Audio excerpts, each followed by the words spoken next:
If you're curious about getting into gaming, or you just want to know what all of the fuss is about, there are so many different styles of games on Game Pass to find the ones that make you want to not put that controller down rather than throw the controller across the room. If you're someone like me and your only prior gaming experience is playing The Sims while you were growing up, here are some of my recommendations for you. Number 1 is The Sims 4. That's right, you heard me, The Sims 4 is available on Game Pass Ultimate, which also includes EA Play. And there is also a console and PC version available. I played this on PC and instantly felt like I was 13 years old again, sneakily staying up past my bedtime to look after my virtual family. If you have fond memories of this game, I can assure you it's just as good, or potentially even better to play as an adult. Number 2 is Townscaper. This game has no goal, no real gameplay, just plenty of building and plenty of beauty. That's it. Now normally I like a game with a bit of direction, but there is something quite magical about Townscaper. I was playing this on PC and you kind of just keep clicking. You can change the colours, build higher, wider, but with every click, something changes a little bit. This game was soothing and beautifully simple, and you can also play this on Xbox or even with touch on your mobile phone thanks to cloud gaming. Number 3 is Arcade Paradise. I don't know what it is about this game, but I clocked up over 12 hours of gameplay in just a couple of days. It looks like it's going to be just a game with multiple nostalgic arcade games, and while that was enough to hook me in, there's actually quite a bit more to it. In this game, you're a 19-year-old with half a business degree, and not knowing what to do next, your dad makes you look after the family laundromat business.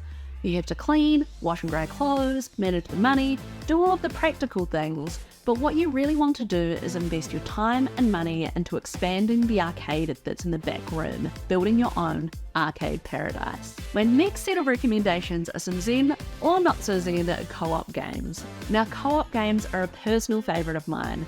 My husband and I play games together all the time, and I definitely have to thank him and his patience throughout my gaming journey.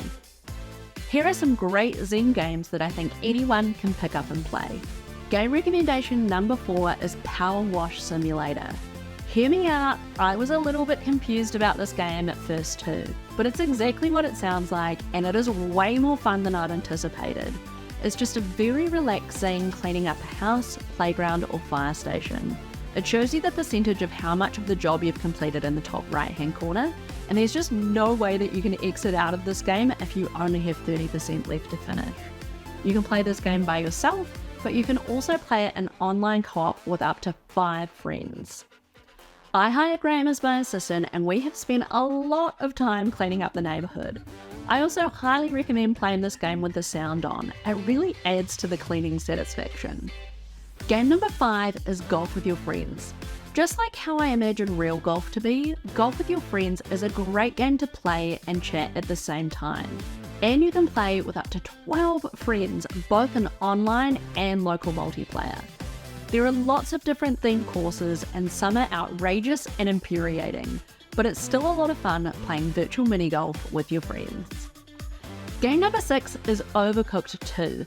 This is potentially one of the most loved and hated games on Game Pass. While it looks incredibly cute and harmless, this game can descend into chaos almost instantly.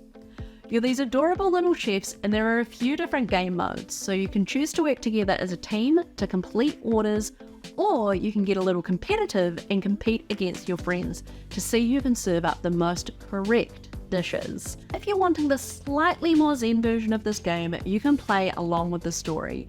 But if you're ready to learn that some of your so-called friends would do anything to win, then give the versus mode a go. My next category of recommendations are co-ops that require some level of skill. So while I really enjoy these games now, I may not have enjoyed them as much when first starting off in my gaming journey. Game recommendation number 7 is It Takes Two.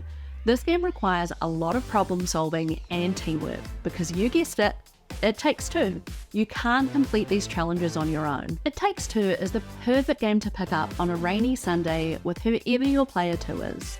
As always, Graham has been the perfect teammate and we really enjoyed going on this adventure together. In this game, Rose has just found out that her parents are getting a divorce and her tears turn them into wooden dolls, which is who you play as. It's your job to complete challenges to find your way back home. The Book of Love has to be one of our favourite characters in this game. He pops up and teaches you about all of those important things in any kind of relationship, like communication and collaboration. You work your way through the garage, battling against your long-lost vacuum cleaner that you've been meaning to fix, the toolbox that's been left to rust, and all of those other things that you just never got around to. Game number 8 is A Way Out. A Way Out is a co-op game that you can't play by yourself. You need your player 2 in order to complete every stage of this game. It's kind of like the R-rated version of It Takes Two. You can play together on the couch or online as Leo and Vincent, two complete strangers who have been wronged by the same dude. You find yourself in prison for a crime that you didn't commit, and you know that you need to find a way out. You make a new friend, you get in a few fights, and then one night when a storm comes, you know that it's your chance to escape. And like all good prison escapes, you do so through the toilet in your cell. You need to put your trust in each other to pull off this great escape. You have to play this game until the end. I don't want to spoil it for you like someone did on TikTok for me, but I cannot recommend this game highly enough. Lucky number 9, Halo Infinite. Much like my love of Fortnite, I really enjoy the multiplayer modes in Halo Infinite, with Fiesta being a personal favourite. Playing games where I can just race into battle, instantly get obliterated, and then respawn and try again, and again, and again, have not only grown my love for gaming, but significantly improved my patience and perseverance in all areas of my life. This time last year, I would only play bot boot camps, but now I have officially topped a table in a big team battle. Halo Infinite is a game that we will always keep coming back to, and I love how the season updates keep this game fresh with new maps, new modes, and new things to unlock.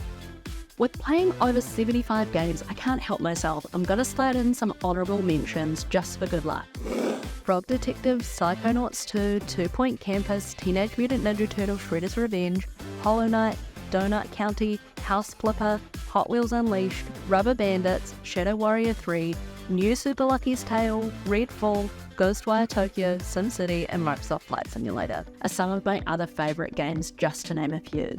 And there are still hundreds more games on Game Pass that I'm yet to discover, and new titles being added all the time. Make sure to let us know what your favourite games on Game Pass are in the comments, and hit subscribe so you don't miss our next video.